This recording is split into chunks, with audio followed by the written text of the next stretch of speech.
The Bikeriders follows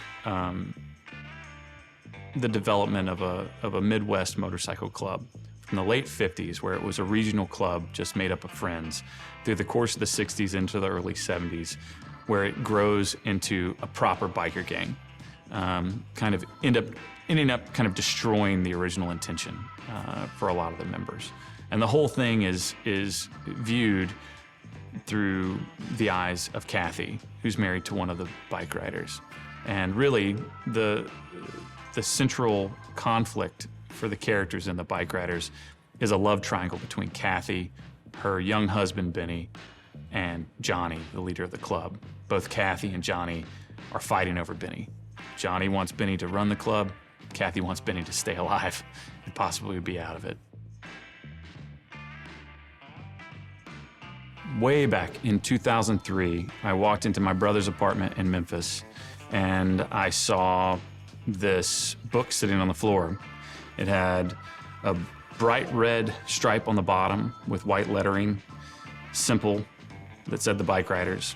The photograph on top was a black and white photograph of about 4 motorcycle riders cresting a rise in a rural interstate. I immediately was like, this is the coolest thing I've ever seen, just the look and the feel of it. Then you start opening it up, and there are these incredible photographs, black and white photographs. But in that edition, which was a reissue of Danny Lyon's original book, there were color photographs. And for me, the color photographs just jumped out. I mean, if you look into Danny Lyon, at the age of 19, he became the staff photographer of SNCC, the Southern Nonviolent Coordinating Committee. So at the age of 19 in Atlanta, he was roommates with John Lewis and took some of the most iconic civil rights photographs you've ever seen before he even did the Bikeriders. That's when he went to Chicago, and then he started riding with this club and photographing them, not to mention all the work he's done since. The guy's prolific, and the guy is a serious legend for American photography. And so for me to show up and say, hey, I really love your book, I want to do something with it, he was very gracious to me, and he's been gracious to me through the entire process. I think one of the things that took me the longest was trying to figure out, how to turn a book of photographs into a narrative film. Obviously, there is a lot of text in the book in terms of interviews, but none of that's a story. They're anecdotes. And kind of like training wheels, I actually started with a big section of Kathy's interview where she talks about meeting Benny for the first time. So that actually, it really was. It was like putting, training wheels on to try to get my balance in this story. But from that point on, I really had to start inventing. And the biggest thing that I invented was the idea of this love triangle. The thought that you would have this woman that falls in love with this young, wild guy, but then you have the leader of this club who also falls in love with this young, wild guy. So instead of having a love triangle between 2 guys fighting over the same woman, you have this man and this woman fighting over this young, wild man, which obviously, in this instance, it takes it out of a sexual context only. And it's really more about what is the essence of this guy? What is it about this guy that attracts these 2 people so much so that they're willing to change their lives for him? This idea that there was a specific thing that popped up in a specific place at a specific time, and now it's gone forever.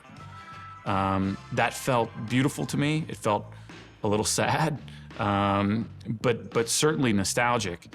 And I loved the idea that you could have something so potent and so vibrant as it's represented in these photographs that then just is gone. Austin actually came first. So I have to give credit to Brian Cavanaugh Jones, my producing partner. The script has started to circulate, and I think we got an incoming call from Austin's team. At this point, Elvis had not been released. In fact, there hadn't even been a trailer out, but the week that I was supposed to meet Austin, the trailer came out. And I remember looking at it thinking, okay, like, this guy's doing something in this film. Of course, we didn't know to what degree yet, but you could just look at that trailer and say, well, this guy went places for this part. And so on one of my rare trips out to LA, we set up a meeting. It was at a restaurant, and I walked outside to greet him. And this tall guy walks up and holds his hand out. And I just immediately was struck by the fact that this is one of the most beautiful human beings I'd ever seen. He's got this deep voice. He's very polite. He's very sweet. He's very humble. And he was very flattering. He gave me a lot of compliments. All of these are in the plus column. And I just sat there kind of, you know, visiting with him. And it was undeniable that this was a movie star. Francine Maisler, my casting director, tells me, you have to look at Jodie Comer. I start to look at Killing Eve. Obviously, she's very impressive. That show's very dynamic and complex. And then I Zoom with her, and quite frankly, before I got on the Zoom, Francine, she basically called and said, don't mess up. Like, just get her to say yes. Which, you know, takes a bit of my agency away as a director. But Francine had only done that once before, and that was when we were making Midnight Special. She did it with Adam Driver. Before I got on the phone with him, she was like, and who I had no clue who Adam Driver was. She called and was like, don't mess up, get him in the movie. So I felt like this was one of those moments. There are interpretations that Jodie is making into Kathy's character that are far deeper than the words that are on the page. Some of my favorite parts of Jodie's performance aren't just this rapid-fire speech that she's giving. It's the moment right after. It's the moment in between her. It's the thing that she does with her face or with her body posture. It's the kind of work that a director loves to see, because it's one thing to take an accent and break it down, which she did. I was lucky enough one day, at the end of one of her shooting days, she left some of her work behind. And, you know, there's a tremendous amount of dialogue for Kathy in the film. And she had taken every single word and phonetically broken it down to memorize it in that accent. Now that's impressive, but what's really impressive is when she performs it, that all disappears. All of that work is invisible. What makes Tom important in the role of Johnny is he can carry that complexity. He can scare the shit out of you, but then he can also have this extreme vulnerability. I don't quite understand it. He's a force of nature when it comes to acting. And I saw it actually at his house in that initial conversation in London. It's like he vibrates a millimeter underneath his skin. There's something going on with Tom Hardy. And when you put the camera on him, it's all happening at once. He can just be sitting there smoking a cigarette, and there's so much going on there. You know, there are movie stars for a reason, and Tom Hardy is a movie star. I think there was a healthy camaraderie between all these guys, you know. Tom especially, though, I think he would ride Austin a little bit, partly because Tom used to be the guy cast in Austin's part. He said that several times. It was all positive, but one time that it actually affected something that I was really happy about was in that opening bar scene when Benny comes over to talk to Kathy. He pulls his chair around and sits down and talks to her. And of course, we very calculated. We'd put Austin in this shirt with the sleeves cut off so you could see his arms and everything else. And after the first take, Tom yells, who's, you know, sitting watching this whole scene because he's in the background watching this whole scene. Tom yells out, "Hey, Austin, just turn your chair around. Just go ahead and turn your chair around." And I'm pretty sure he was joking. Austin did it. And then it gave him something to prop his arms up on, and these massive biceps and triceps and glistening in the light. And it had to be one of the most like erotic moments I'd ever seen on film. And we all just kind of were like, and so I don't know what Tom was trying to calculate or do there. Maybe it backfired, but it certainly worked for the film. You know, Danny's a really tricky character in the script because he is an observer. But he's also, in observing, he's commenting because he's not part of this world. And as written, I think Danny Lyon was actually far more integrated than our Danny character. You know, in fact, when I showed Danny the film, the real Danny, he loved it, but he also was like, you know, I should have been grungier. Like I didn't quite look that way. And so for me, I think it was important to have a character that could observe without being intrusive. And that's a very difficult thing to ask an actor to do. And I have to give a lot of credit to Mike because he was willing to just show up and observe, but also still be there, you know, to still be present. I mean, there's so many cutaways to his face. We want to know what he's doing. We want to know how he's judging, you know, the things that are coming out of Kathy's mouth and everyone else's, you know. I mean, the truth is, no one shoots a film like Adam Stone. And I think I'm within my rights to say he shoots films because of the way I direct films. I feel like we've grown together through 6 films. Adam doesn't shoot a lot of other stuff, you know. He's very close to Michael Roy, our gaffer, who's been our gaffer since Take Shelter, you know. So I think there's something about Adam Stone that he just doesn't make films that look like other people's films. They look like my films, and I'm very proud of that. I think when you use slow motion and which to my film school professors, the technical term is overcranking. You know, when you use freeze frames, when you use anything like this, I mean, it's a big stylistic choice. And from the very beginning of my career, I always kind of eschewed style. It was like, nope, story first. Story, story, story. I don't want to get in the way as a director. I don't want to show my fingerprints. I really want the story to come through first. However, there are certain times where if you can use it and it doesn't stick out, then you've really achieved something. There are, off the top of my head, 3 slow motion shots in the film. The push in on Benny at the pool table is overcranked. And the shot of Kathy on the back of that motorcycle where she takes that breath is overcranked. I was talking to Mike before we did the scene, and he goes, "You think this is pretty funny, don't you?" I was like, "Yeah, it is pretty funny. You know, you talking about your mom pulling you out of bed and taking you to the draft board. It's funny." He goes, "Yeah, I don't think it's funny." And you know, you don't argue with Mike. You're just kind of like, all right, let's see where this goes. And I can say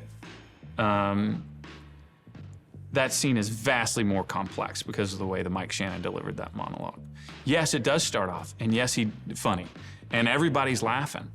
But then there's a point where there is this turn where he talks about being rejected by that board.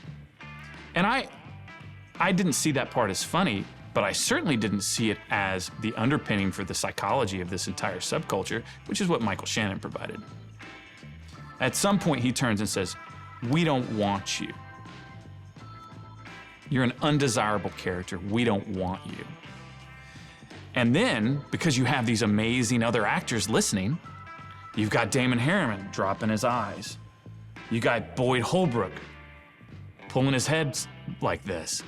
You know, you've got Carl and Emery and Bo and Norman Reedus, who that was his first night with us, sitting there listening to this. And Norman, just as an example, he comes up to me, he's like, "You know, I'd never fully understood in the script why my character wants to stay with these guys and hang out with them." He's like, "I get it, like they're fun and we have a good time, we're all drinking." He was like, "But I think this speech is why." And there is a moment that I knew was very important to the film when Kathy is on the back of Benny's motorcycle for the first time, and they're crossing this bridge, and this whole horde of motorcycles comes up around them, and the sounds and the vibrations. It's actually not about Kathy falling in love with Benny. It's about Kathy falling in love with motorcycles and motorcycle culture. And yes, we have the benefit of her voiceover, but it's something you gotta feel. It's something that you have to experience. And so it was a really important piece of the film, because without it, all of her actions following don't really make sense. You have to watch her fall in love with motorcycles. And there is this shot that's in profile, it's handheld, and it's overcranked. It's slow motion of her basically closing her eyes and lowering her head, and it almost looks like she's breathing in the back of Austin's jacket, but she's certainly breathing in the moment. As soon as we got that shot, I was like, okay, good. Success for today. I'm very proud of that scene. And then when you score it to the Shangri-Las, it's the best I could possibly imagine. The motorcycles are the least precise instruments on the planet. These motorcycles, some of which are 60 years old, you know, like we had bikes from the 40s, so that'd be 80 years old almost. I mean, these things, they didn't like it when it was cold, they didn't like it when it was hot, they didn't like it when it was dry, and they didn't like it when it was wet. So out of all of the prima donnas I've ever worked with, these motorcycles were the most. Erin is the one that came to us fully built. Like, she's a professional. Erin is not only the adult in the room, but she's by far the most talented person I work with. I cannot say enough, you know, what she pulled off in the Bikeriders is so dense and so complex. The fact that you look at it and you're like, yeah, they look like bikers.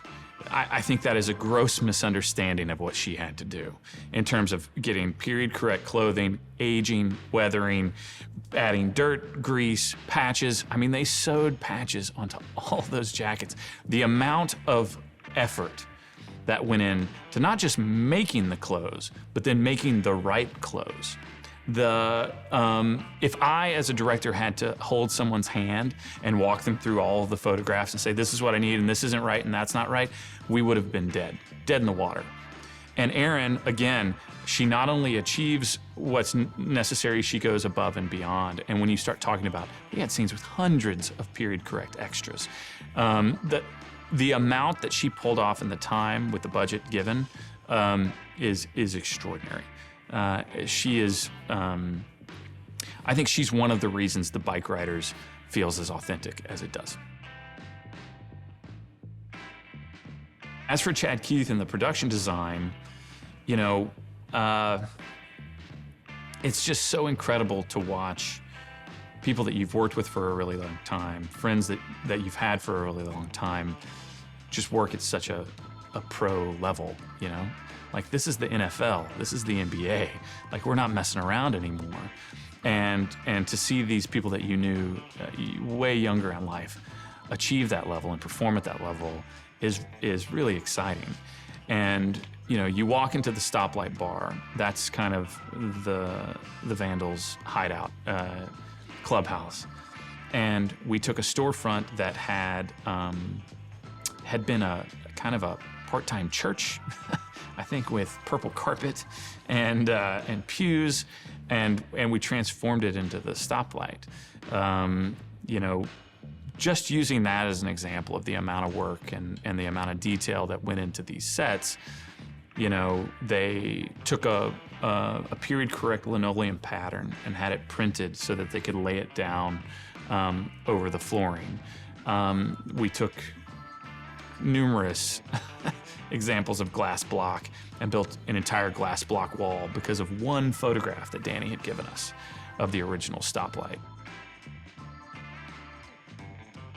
My producing partner, Brian Cavanaugh-Jones, turned me on to an Australian film with Ben Mendelsohn in it called Baby Teeth. I'd never seen it before. honestly, it's the last film I can remember that made me cry. I highly recommend it to anybody looking for a good movie to watch tonight. But in that film, Toby Wallace plays a young drug addict, and he just pops off the screen. And he's very much like that in real life. He's got an energy to him that I really haven't seen in a lot of people. I think Toby's going to be a movie star, hands down. And what he did for us was he added this very honest, sincere danger to the film. Because it's not just danger from the violence this character is specifically going to inflict. It's the danger that he represents of the entire movement through the 60s of who these guys could become.